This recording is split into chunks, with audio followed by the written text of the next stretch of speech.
भगवान अपने बाल सखा से बोले कि देखो, अगर जीवन मिला है तो जीवन में कुछ करके जाओ जिससे तुम्हारे जाने के बाद भी तुम्हारा नाम चलता रहेगा। ग्वाल बालों ने कहा कन्हैया क्या करे, क्या करना है? भगवान बोले कि हम लोग मिल करके एक समूह का निर्माण करते हैं। ग्वाल बालों ने कहा कन्हैया जैसी तुम्हारी इच्छा, अगर तुम्हारी इच्छा है समूह निर्माण करने का तो तुम कर सकते हो। एक समूह का निर्माण हो गया।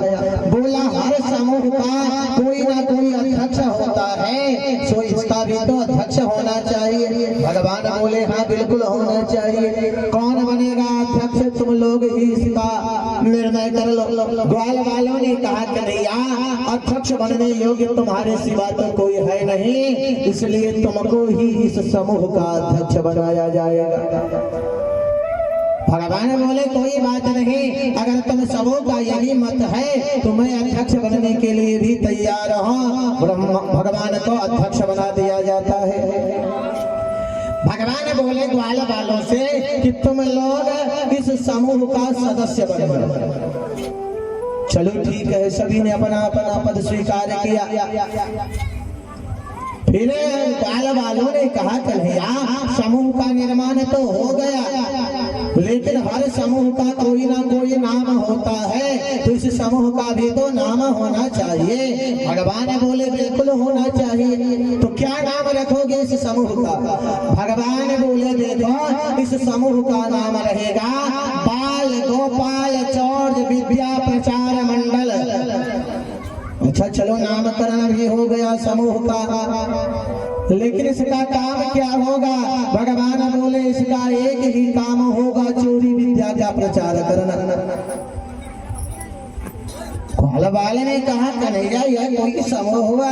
भगवान बोले जितना बोल दिया उतना सुनो, ज्यादा अपनी बुद्धि नहीं लगाओ। ग्वाल वालों ने कहा जैसी तुम्हारी इच्छा। भगवान बोले देखो आज से ही सब अपना अपना काम प्रारंभ करोगे।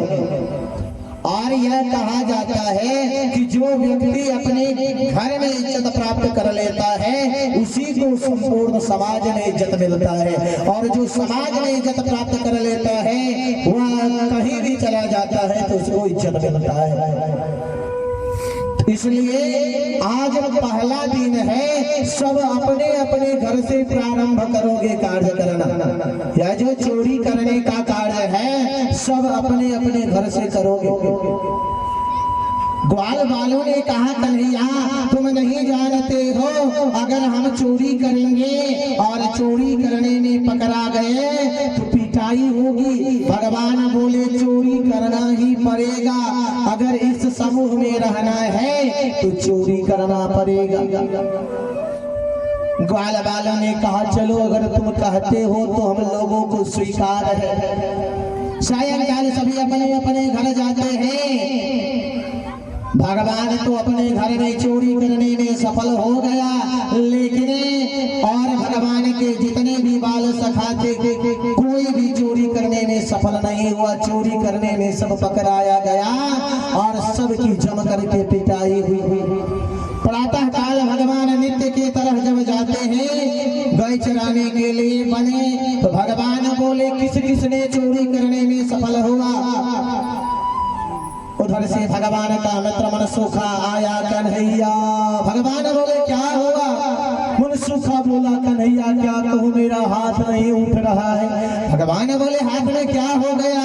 मनसुखा बोला चोरी करते हुए मेरी भाभी ने मुझे पकड़ ले, इतनी पिटाई की है कि मेरा हाथ नहीं उठ रहा है। भगवान बोले तुम किसी काम का नहीं हो। श्री दामा आया। भगवान बोले तुम सफल हुआ कि नहीं? श्री दामा बोला कन्हैया मेरा पीठ टूट रहा है। अरे तू भी सफल नहीं हुआ? वो बोला मैं भी सफल नहीं हो पाया। किसी का हाथ टूटा हुआ था, किसी का पैर टूटा हुआ था, किसी का गर्दन टूटा हुआ था। भगवान बोले तुम लोगों को जरा सी भी बुद्धि नहीं है, देखो मैं चोरी करने में सफल हो गया। मनसुखा बोला कन्हैया तुम्हारी मैया यशोदा तो सीधी साधी है, इसलिए तू अपने घर में चोरी करने में सफल हो गया, कभी मेरे घर जाकर के चोरी करके देखना, तब पता चलेगा। भगवान बोले जब ऐसी बात है तो आज मैं तुम्हारे घर में ही चोरी करूंगा। चलो दिखाओ कहाँ है तुम्हारा घर।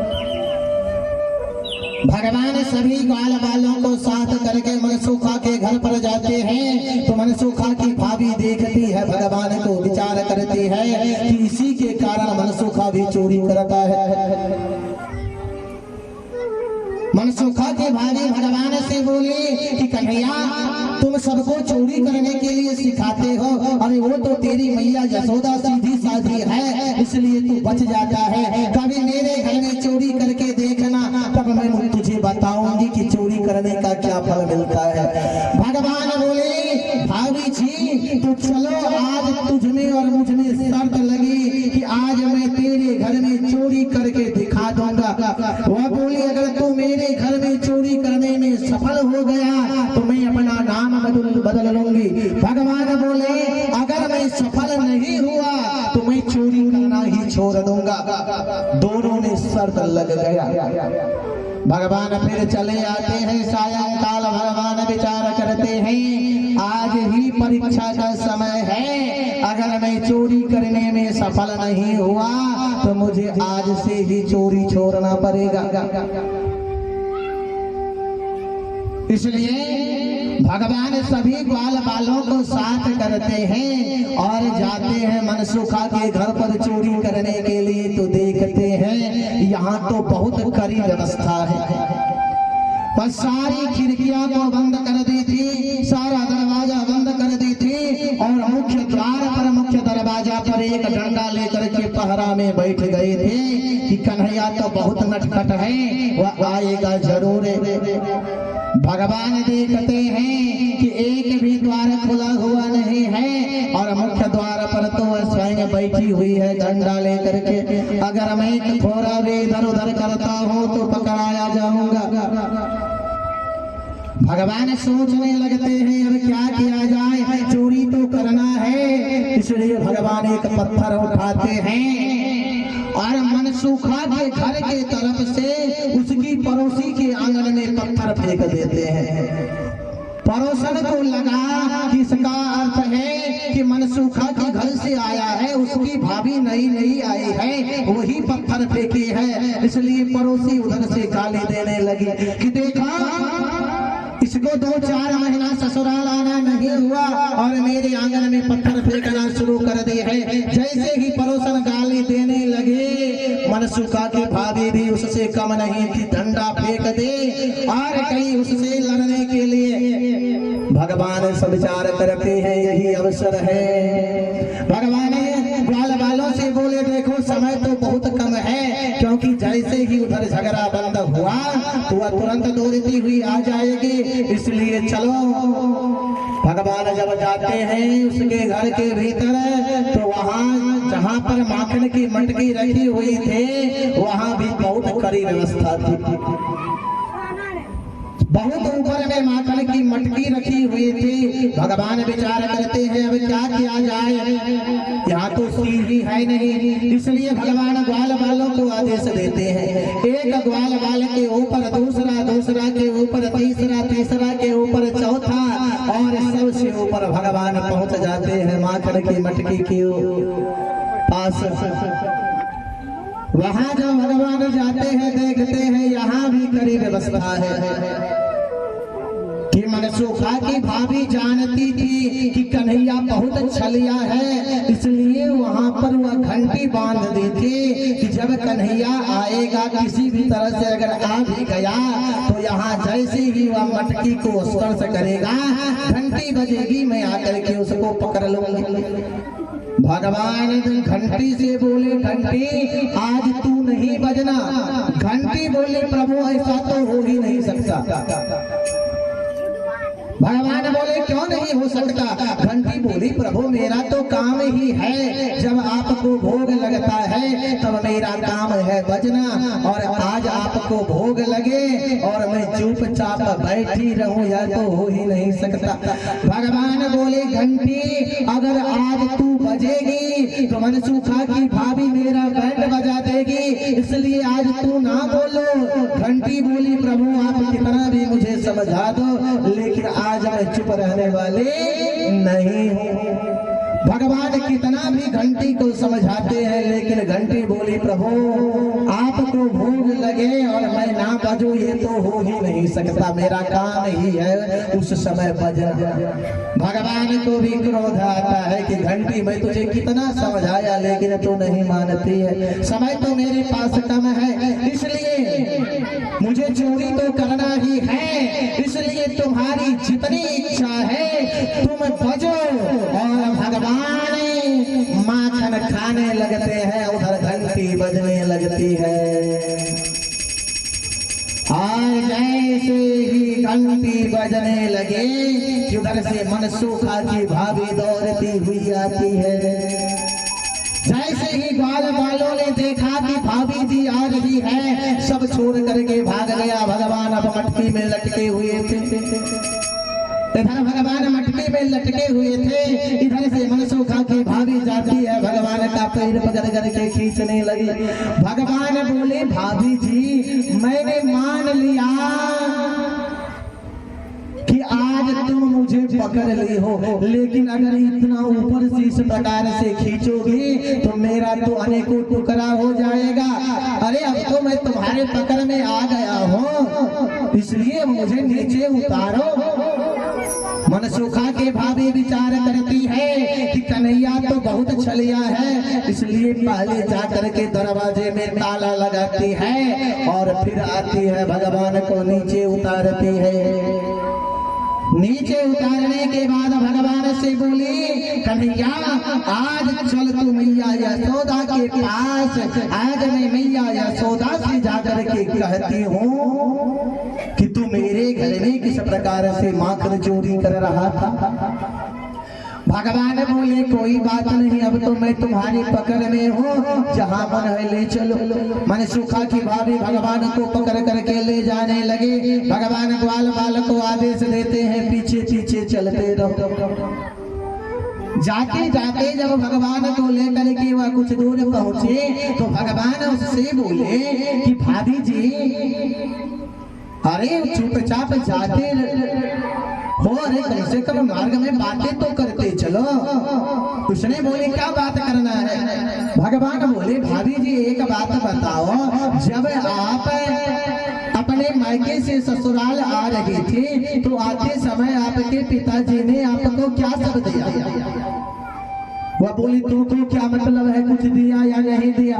भगवान बोले भाभी जी वैसे मुझे जानने की इच्छा है, अगर तुम बता दोगी तो क्या मैं जाकर के तुम्हारा सामान ले लूंगा?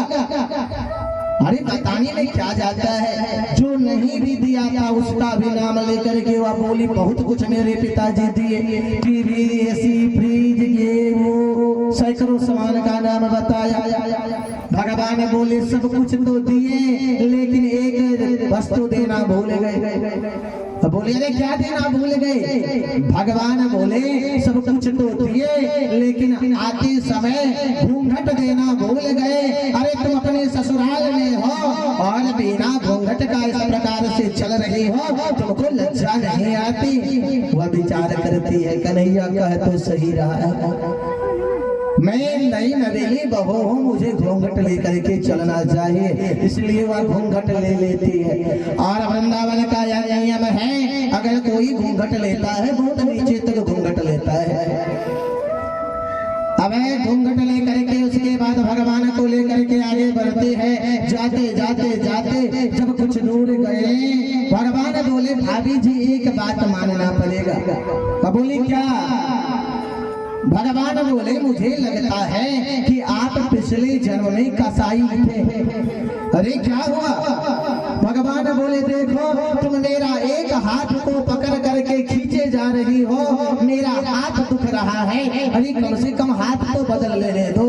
वह भी विचार करती है कन्हैया तो कोमल है, इसका हाथ दुखता होगा, इसलिए बोली चलो कोई बात नहीं, तुम दूसरा हाथ लाओ, मैं तुम्हारा इस हाथ को छोड़ देती हूँ।